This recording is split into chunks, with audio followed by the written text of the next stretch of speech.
स्वागत है आप सभी का हमारे YouTube channel Indian English school फरक्या में। दोस्तों, आज की इस वीडियो में हम लोग पार्ट ऑफ स्पीच के बारे में देखने वाले हैं, समझने वाले हैं कि पार्ट ऑफ स्पीच क्या है और पार्ट ऑफ स्पीच किसे कहते हैं, इसके कितने प्रकार होते हैं और उन सारे प्रकारों का हम लोग उसका परिभाषा भी समझेंगे इसी वीडियो में।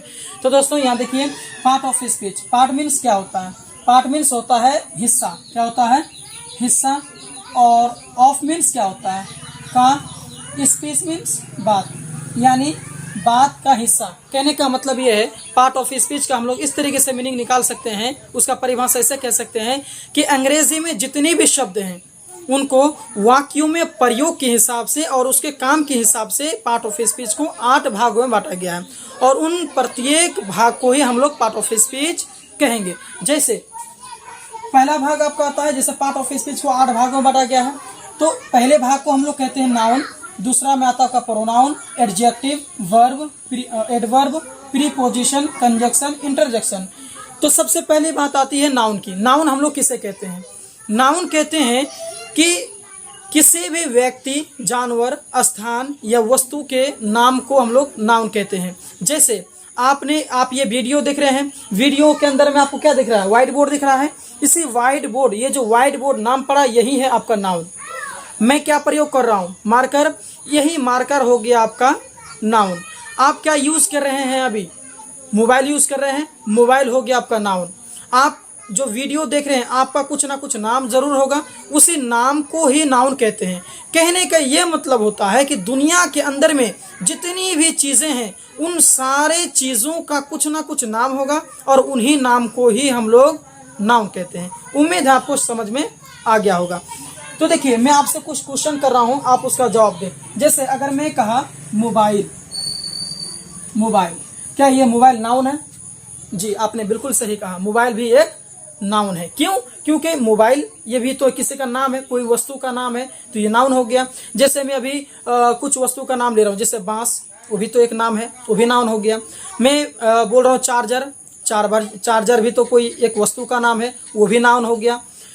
कहने का ये मतलब होता है कि जो भी आपके नज़र में आ रहा है, जो भी आप अपने आंखों से देख पा रहे हैं, उन सारे का सारा कुछ नाम होगा, उसका कुछ ना कुछ नाम होगा और उन्हीं नाम को ही हम लोग नाउन कहते हैं। ठीक है, आइए अब बात कर लेते हैं हम लोग प्रोनाउन की।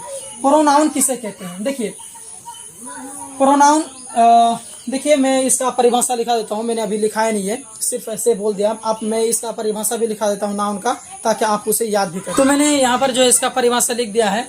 देखिए, किसी व्यक्ति, जानवर, स्थान या वस्तु के नाम को नाउन कहते हैं। ठीक है, तो इसका उदाहरण में आप लिख सकते हैं राम, श्याम, है ना, कुछ भी आप लिख सकते हैं, कलम, कुर्सी, टेबल, बेंच, बुक इत्यादि, जो भी आपका मर्जी आप लिख सकते हैं, क्योंकि जो भी आपके नज़र में आ रहा है सभी के सभी क्या है? नाउन है। ये बात अलग है कि वो किस प्रकार का नाउन है, तो उसके बारे में हम लोग बाद में पढ़ेंगे। फिलहाल ये समझिए कि जो भी हम देख पा रहे हैं सभी के सभी नाउन है। ठीक है, आइए अब हम बात कर लेते हैं पार्ट ऑफ स्पीच का दूसरा है नाम प्रोनाउन का।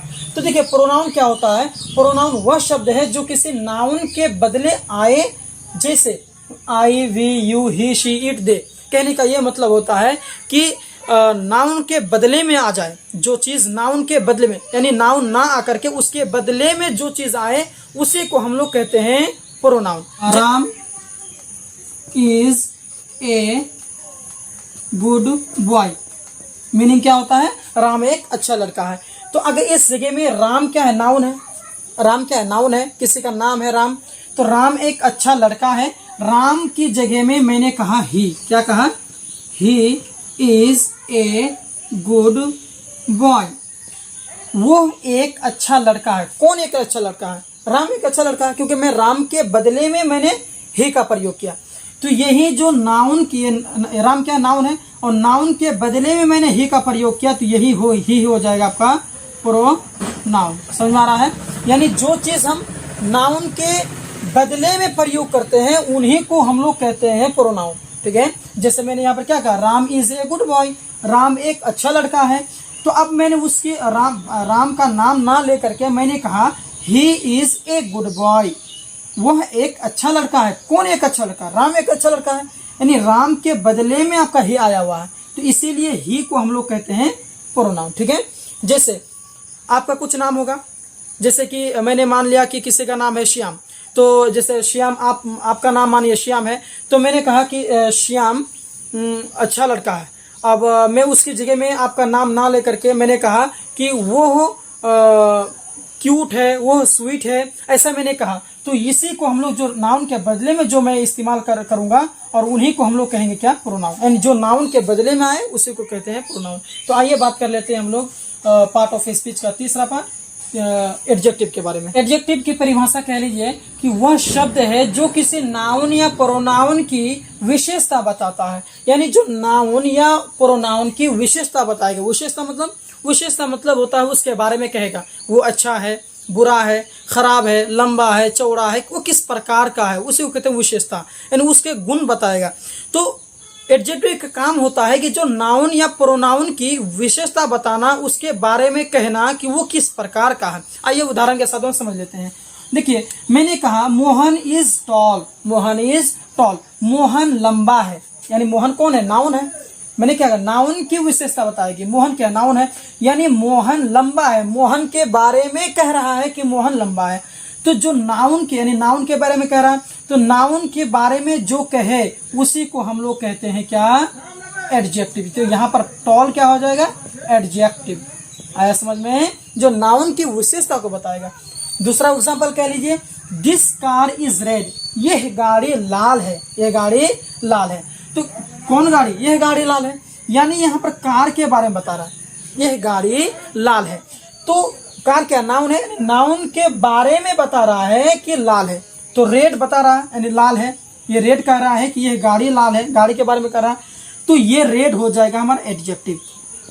यानी एडजेक्टिव का काम ही होता है कि वो उसके बारे में बताना, उसके गुण को बताना, उसकी विशेषता को बताना, वो किस प्रकार का है। और ये एडजेक्टिव किसकी विशेषता बताएगा, वो बताएगा नाउन का और प्रोनाउन का। ठीक है, आइए एक और एग्जांपल से और अच्छी तरीके से समझ में आ जाए। कह रहा है Ram is a good boy. Ram एक अच्छा लड़का है। तो यहाँ पर देखिए, गुड बॉय अच्छा लड़का है। तो राम कौन अच्छा लड़का है, राम। तो नहीं, राम के बारे में गुड कह रहा है, नहीं गुड कह रहा है कि राम के बारे में कि अच्छा लड़का है। Ram is a good boy, Ram एक अच्छा लड़का है। तो हम गुड को क्या कहेंगे, हम एडजेक्टिव कहेंगे। क्यों एडजेक्टिव कहेंगे, क्योंकि ये गुड जो है राम की विशेषता बता रहा है। और राम क्या, नाउन है। और जो नाउन की विशेषता बताए, जो नाउन की गुण को बताए, उसे को तो हम लोग क्या कहते हैं, एडजेक्टिव कहते हैं।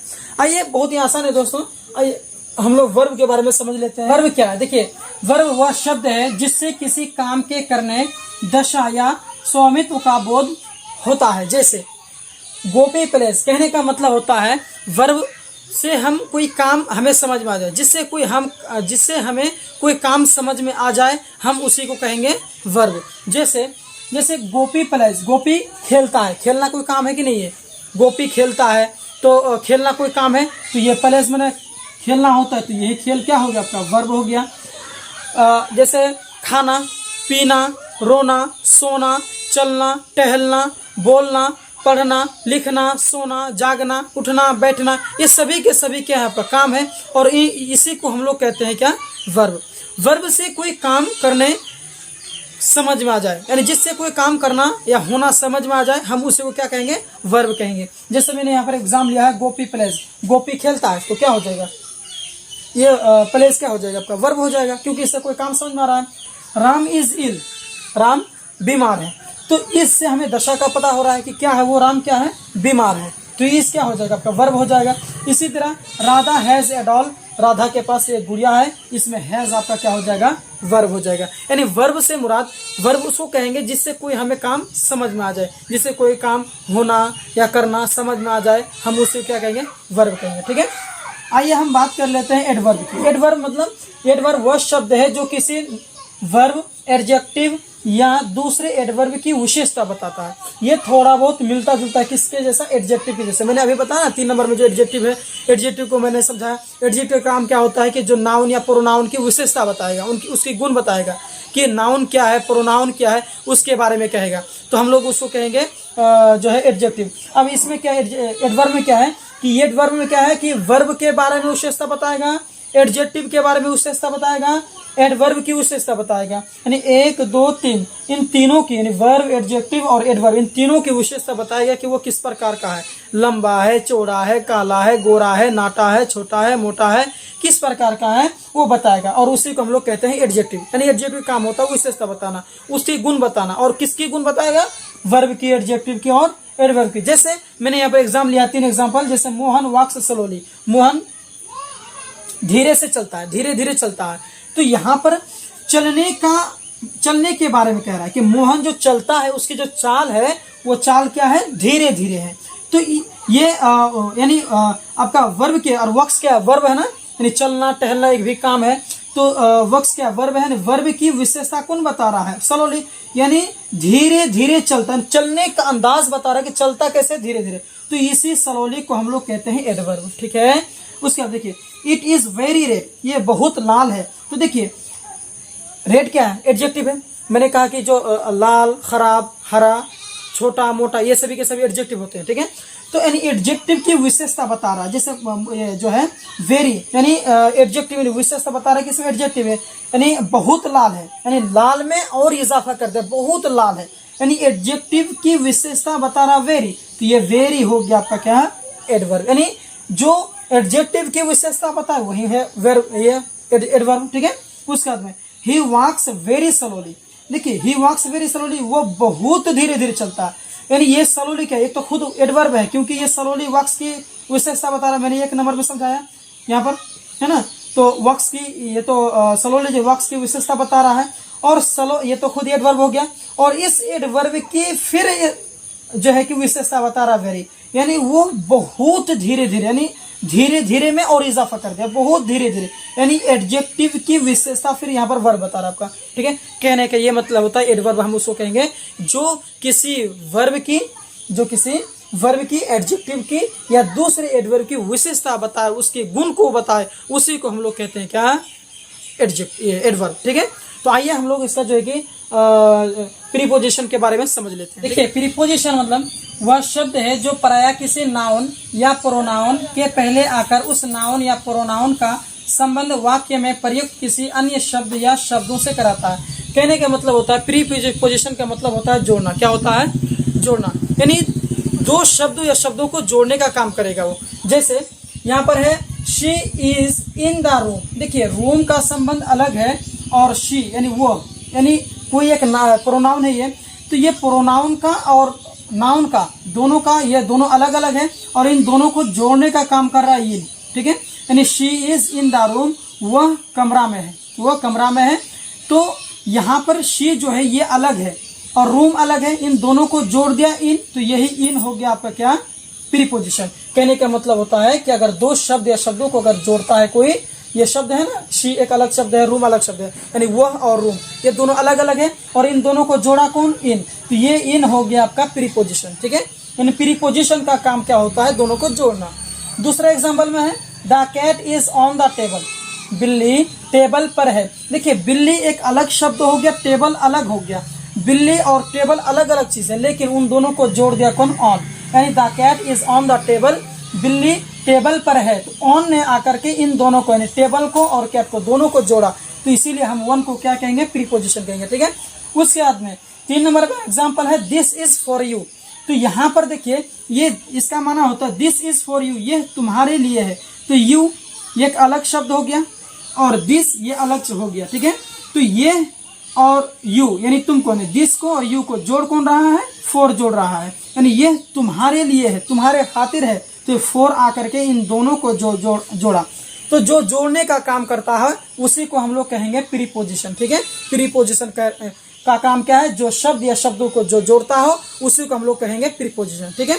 आइए हम लोग इसका जो है कि 7वां यानी कंजक्शन क्या है उसको समझ लेते हैं। कंजक्शन क्या है? यानी वह शब्द है जो शब्दों या वाक्यों को जोड़ता है। जैसे यानी ये इसका काम जो होता है, इसका भी काम है जोड़ना। जैसे प्रीपोजिशन का काम क्या था कि ये शब्द या वाक्यों को संबंध कराएगा, यानी संबंध मतलब क्या? जोड़ेगा। यानी उसका भी जो काम है उसी के हिसाब से कंजक्शन का भी वही काम है, हल्का सा डिफरेंस है। देखिए यहाँ पर क्या है कि जो शब्द या शब्दों को जोड़ता है या वाक्यों को जोड़ता है, यानी जैसे Sita and Gita are going, Sita और गीता जा रही है। तो देखिए यहाँ पर सीता अलग था, गीता अलग था, लेकिन अब इन दोनों एंड ने आकर के दोनों जोड़ दिया, यानी दोनों साथ में जा रहे हैं। Sita and Gita are going, Sita और गीता जा रहे हैं, यानी दोनों साथ में जा रहे हैं। अगर मैं बोलूं कि सीता इज गोइंग, फिर मैं बोलूं गीता इज गोइंग, तो यहाँ पर जो है कि वो इसका मतलब है नहीं कि वो एक साथ जा रहा है, इसका मतलब वो अलग अलग जा रहा है। अगर मैं एंड लगा करके दोनों को साथ में बोलूं, Sita and Gita are going, तो इसका मतलब है कि वो साथ में जा रहा है। ठीक है, तो ये एंड ने आकर के सीता और गीता दोनों को जोड़ दिया, सीता और गीता को जोड़ दिया। कौन? एंड ने। तो जो जोड़ने का काम करे उसी को हम लोग कहेंगे कंजक्शन। ठीक है, अब देखिए दूसरा एग्जांपल देखिए, आई वॉज रीडिंग, मैं पढ़ रहा था, बट ही वॉज प्लेइंग, लेकिन वो खेल रहा था, यानी खेल रहा। तो यानी यहाँ पर जो है कि बट ने आकर के ये वाक्य जो है, ये सेंटेंस जो है, इसको ही वॉज प्लेइंग के साथ में जोड़ दिया। कौन? बट ने, यानी मैं पढ़ रहा था लेकिन वो खेल रहा था। तो यहाँ पर जो है कि बट ने आकर के दोनों को जोड़ दिया है, दोनों को जोड़ दिया। तो जो जोड़ने का काम करे हम लोग उसे कहते हैं कंजक्शन। ठीक है, आइए दोस्तों हम लोग समझते हैं, हमारा लास्ट है इंटरजेक्शन के बारे में। बहुत ही आसान है। इंटरजेक्शन वह शब्द है जिससे आकस्मिक खुशी, दुख, आश्चर्य या घृणा का भाव व्यक्त हो। यानी इससे जो है ना, ये आकस्मिक यानी खुशी, गम के समय में जो अचानक निकलने वाले शब्द हैं हमारे, उसी को हम लोग कहते हैं इंटरजेक्शन। इंटरजेक्शन ये ऑटोमेटिकली हमारे मुंह से निकल जाता है, ये ना चाहे हुए भी जो शब्द अपने मुंह से निकल जाए हम लोग उसी को कहते हैं इंटरजेक्शन। जैसे मैंने कहा alas, my dog is dead, यानी मेरा कुत्ता मर गया। तो जो किसी का जो कोई चीज अचानक में मर जाता है या कुछ हो जाता है, तो वो अचानक में अफसोस के वक्त तो ये निकलता है अलास। तो हम लोग उसी कहते हैं क्या? इसी को हम लोग कहते हैं जो अफसोस के वक्त में जो चीज निकल जाता है अपने मुंह से, अलास ऐसा कहते हैं अंग्रेजी में, हम लोग उसे कहते हैं इंटरजेक्शन। या अगर कहते हैं I have lost my watch, मैं मेरा जो है घड़ी खो दिया, तो उस जगह में जो है हम लोग आह का प्रयोग करते हैं। कहते हैं ना, आह मेरा घड़ी गुम हो गया, आह मेरा जो है ऐसा हो गया वैसा हो गया। तो जो अफसोस के वक्त जो आह निकलता है हम लोग उसी इंग्लिश में उसी को हम लोग कहते हैं इंटरजेक्शन। या फिर कहते हैं वो यू आर हियर, जैसे अचानक वो यू आर हियर, तो इस प्रकार से जो कहते हैं तो उसी को हम लोग कहते हैं वो जो निकल जाता है हमारे मुंह से ऑटोमेटिकली ना चाहे हुए भी, तो उसी को हम लोग कहते हैं इंटरजेक्शन। इंटरजेक्शन ये कोई जानबूझ के बना के नहीं बोलता, बल्कि ये ऑटोमेटिकली अपने अंदर से निकल जाता जल्दी से। आह वो ऐसा हो गया वैसा हो गया, ऐसे जो निकल जाता है हम लोग कहते हैं उसी को इंटरजेक्शन। तो दोस्तों तो उम्मीद है आपको हर चीज समझ में आ गया होगा। तो दोस्तों वीडियो कैसा लगा कमेंट बॉक्स में जरूर बताएं। अगर हमारा वीडियो आपको अच्छा लगा है तो चैनल को सब्सक्राइब करें, वीडियो को लाइक करें, अपने दोस्तों में शेयर करें। तो मिलते हैं अगले वीडियो में। Thank you.